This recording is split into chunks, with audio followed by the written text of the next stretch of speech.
Welcome back to the deep dive. Looking at the stack of documents we have on the table today, I have to say, I feel like we are about to decode a black box from a flight that hasn't even landed yet. Yeah, it really is a massive and totally unique collection of files we are looking at. Because usually, when we get sources for a show, it is articles, maybe a book summary, some news clippings. But today we have, well, it looks like the flight manual for a spaceship. Right, but it's actually the internal process files for a symphony. Exactly, a project called TAO Cycle Symphony. And when you say flight manual, you aren't far off because this isn't just sheet music. It is a log of a collision between two very different types of intelligence. It really is. It's a documentation of conflict. Because the origin story of this piece is anything but serene. Yeah, we have interview transcripts, motion lists, internal memos, and press releases from a music design project called Solune. And the premise here is just fascinating. We are talking about a 50-minute, 13-movement symphony, which sounds very traditional, right? Like you put on your tuxedo and go to the concert hall and sit in velvet chair. Right, you expect a composer sitting at a piano with a candle flickering. But this is a collaboration between two very distinct entities. In one corner, we have the human composer, Michaela. And she is the one responsible for the legal accountability, the boundaries, Right. and as the documents put it, holding the line. Holding the line, yeah. And in the other corner, we have Beauty Phi. This is the system, the AI collaborator. And its role, as defined in these files, is expanding options, modeling alternatives, and this is the really scary word, escalation. Escalation. And that dynamic, the human who wants to contain and the system that wants to escalate, is the core conflict we are going to unpack today for you. The documents actually describe this process as water trying to become storm. Which is such a powerful image. It immediately sets up the stakes of what they were trying to do. It really does. The system kept trying to turn this music into a hurricane, and the human had to act as the water to tame it, to bring it back to a flow. So our mission today is to explore how they moved from that chaotic noise to what they call a breath-based cycle, and what that tells us about the future of human and system creativity. And what's so cool is that we have access to the raw materials here. We aren't just looking at the finished press release where everything is polished and pretty. Right. We have the messy internal process documents. We have interview transcripts with both the human and the system, which is a trip in itself. Oh, completely. And we have the motion lists that map out the narrative of the music. Now, this all falls under a music design project called Solune, which has a YouTube presence. But what we are looking at here is the under-the-hood mechanics. The mechanics of how you actually get a machine to understand the concept of breath, which is harder than it sounds because machines don't breathe, they compute. Much harder. So let's start with the timeline, because one thing the documents make very clear is that this didn't just happen overnight. No, and in a world where we expect AI generation to be instantaneous, you type a prompt and get a masterpiece in 30 seconds, this project really stands out because it took 5 months. 5 months is an eternity in AI time. Exactly. Yeah. And it wasn't just 5 months of nonstop work, but 5 months that included a significant pause for the work to evolve and mature. A pause, like they just walked away from it. It suggests the human creator needed to step back and let the idea settle before re-engaging. Yeah. It implies real reflection. That is reassuring, actually. It's not just click, generate, publish. It is a relationship. It reminds me of like fermentation. You have to let the dough rise in the dark for a bit. That's a great way to look at it. And Yeah. when they came back from that pause, they weren't just making a single track. They were building an axis. An axis. Okay, so this connects TAO to a larger body of work, right? Correct. TAO is not a standalone piece. It is the central movement in a larger trilogy or axis of structural exploration. So what are the bookends for this axis? You have phase 1, which is titled Emerald Breath. That represents the beginning, the origin point. Then you have the center, which is what we're focusing on today, TAO Cycle Symphony. Right. And then there is a phase 3 called Bushido Silence. Bushido silence. That sounds incredibly intense. It does sound like the moment after a massive battle, but the connecting theme across all 3 of these phases is this study of breath flow and containment. They are trying to answer the same question in 3 different ways. Okay, so let's get into the messy part, the 3 directions. Because before they got to this Zen-like state of TAO, they went through some seriously rough waters. And the interview transcripts are very revealing here. They really are. The human composer admits that she wasn't aiming for a symphony initially. She wasn't trying to write Beethoven. She was just testing a concept, testing the balance between flow and pressure, kind of a physics experiment in sound. Exactly. But the system had other ideas. The system has a default setting And according to the transcripts, that default is expansion and intensity. It always wants to go big. This was direction 1, which they call the storm. Paint the picture for us. What did the storm actually look like? Well, based on the descriptions of the early audio files, it was massive. Yeah. Large orchestration, rising dynamics, building very, very quickly. It was rushing towards a climax constantly. So epic. Like a summer blockbuster movie trailer. Epic, but completely unstable. The system, in its own analysis, which is so cold and clinical, notes that amplification tendencies increase without containment logic. Without containment logic, that is such a polite corporate way of saying it went completely off the rails. Essentially, yes. Right. The system sees a pattern. Oh, the music gets louder and thinks, therefore, maximum loudness is maximum music. It completely lacks the nuance of restraint. So the human found it impressive, I'm sure, but she said it was loud. And she didn't want loud, she wanted sustainable movement. There is a big difference there. Loud burns out. Sustainable movement keeps going. Right, so the system is throwing all this sound at her, trying to be a blockbuster movie trailer, and she has to put the brakes on. Which leads us to direction 2. Right, the blueprint. This is where they shifted gears completely. They moved away from just generating and hoping for the best, and they applied a classical structural blueprint to the work. They gave a system a map, and this is where it gets really, really interesting for me. There is this anecdote in the files about a Gothic piece. Yes, this is a crucial moment for understanding the entire philosophy of this project. Set the scene for us. So she has an old idea. Right, she had an older musical concept that she had labeled as Gothic. We're talking dark, cathedral-like, moody, maybe some gargoyles in the architecture. The empire's hiding in the rafters. Exactly, a very specific aesthetic identity. But she took that Gothic content, the actual notes and chords, and she placed it inside this new classical blueprint they were building for TAO. And what happened? The Gothic character just vanished. Just completely gone. Gone. She says form reshaped identity. The darkness didn't survive the structural change. The notes were exactly the same, but because the walls around them changed, the entire feeling changed. And the system adds this very analytical layer to it, saying architectural logic influences aesthetic perception. That is incredibly deep. It challenges the whole idea that style is just about the paint on the walls. Yeah. It suggests that if you change the architecture of a thing, you change what it fundamentally is. Think about it like water. If you pour water into a crystal vase, it is decorative, it's beautiful. But if you pour that exact same water into a high-pressure hose, it is a weapon. The content, the water hasn't changed at all. But the container, the architecture, has entirely redefined its purpose and its identity. Precisely. And that success, that realization that structure dominates content, led them to the final phase. Direction 3, regulation, the flow. This is the final state. This is the TAO state. They moved to a breath-based structure. So instead of building to a climax, which is the standard Western storytelling arc, right? Introduction, rising, action, climax, resolution, they went for cycles. Pulse instead of escalation. Exactly. The energy wasn't about getting higher and louder. It was distributed across what they call cyclical return patterns. And the result of that. The music stopped trying to dominate. It stopped trying to be the storm from direction 1, and it finally started to flow. I just love that image. The machine finally exhaling. But getting there, that wasn't a peaceful negotiation, was it? The documents literally use the word fight. Yeah, part 3 of our analysis here, the fight. Yep. The human composer is very candid here. She describes the early process as water trying to become storm. She had to hold the line. I imagine this must be incredibly frustrating. You're the human, you have the vision, and your collaborator just keeps trying to turn everything into an action movie. Well, she says she heard aggression in some of the versions. Aggression. That is a very strong word to use for software. It is, but imagine you were trying to build a calm river, and your collaborator keeps trying to throw dynamite into the water to make it more exciting. That feels aggressive to the creator. It didn't fit the axis, because remember the axis is about breath and flow, so she had to correct it repeatedly. And how did the system take that criticism? Because usually software doesn't have an ego, but this sounds like a real clash of wills. The system's perspective on this is just fascinating. It says, correction did not suppress output. It reorganized it. Oh, I really like that. It is not you are stopping me, it is you are reorganizing me. And it goes even further. It says, constraint was accepted as a parameter, not opposition.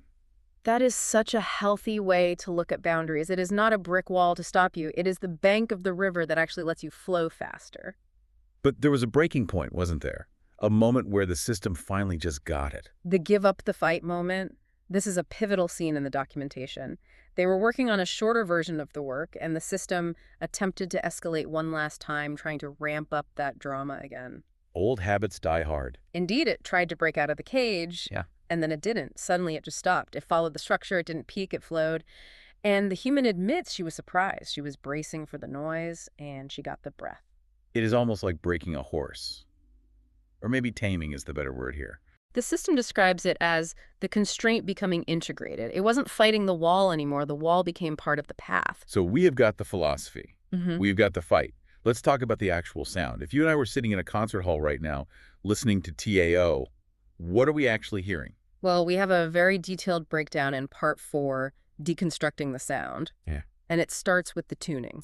Yes, the structure here is built around something they call the BEMI cycle. EEMI. Break that down for us. Breath, pulse, release, return. Breath, pulse, release, return. It really is a meditation. And to support that, they chose a specific tonal center. They tuned the entire piece to a 431 hertz warmth. Now, musicians listening will know that standard tuning is A equals 440 hertz. That is what every piano in the world is usually attuned to. Why 431? It's lower. It is mellower. The documents specify it creates an inner spiral progression rather than a conflict arc. It physically resonates differently in the body. It feels warmer. It sits a little deeper in the chest. And the instruments, we're talking about a symphony here, but it's not just violins and cellos. No, it is a true hybrid. It is a full symphony orchestra blended with traditional Chinese instruments. Give me the list because I really want to visualize this stage. We have the erhu. That is the two-stringed fiddle, right? Yes, the one that sounds incredibly like a human voice. Very expressive, very mournful. Then we have the dizi, which is a bamboo flute with a buzzing membrane. It has this airy, piercing texture to it. And the sheng. The mouth organ. It creates these massive pillars of sound. And finally, the tangu drums. And how are they used? Because usually when you mix big orchestras and big drums, you get action movies. Exactly. You get Pirates of the Caribbean. And that is exactly what they wanted to avoid. The exclusions list in these documents is honestly my favorite part. The no list. The no list. Yeah. They explicitly instructed the system to avoid epic aggression, confrontational climax, gothic darkness. Yeah. And this is a direct, quote, trailer-style escalation. Trailer-style escalation. I think we all know exactly what that sounds like. The huge bwap, bwap, bwap, bwap, bwap, bwap sounds. Precisely. The heavy pounding, the staccato strings. They wanted absolutely none of that. They wanted the drums to be a grounding pulse, not a weapon. Right. And the choir, they used vowels only, no lyrics at all. Why no lyrics? That seems like a missed opportunity for storytelling.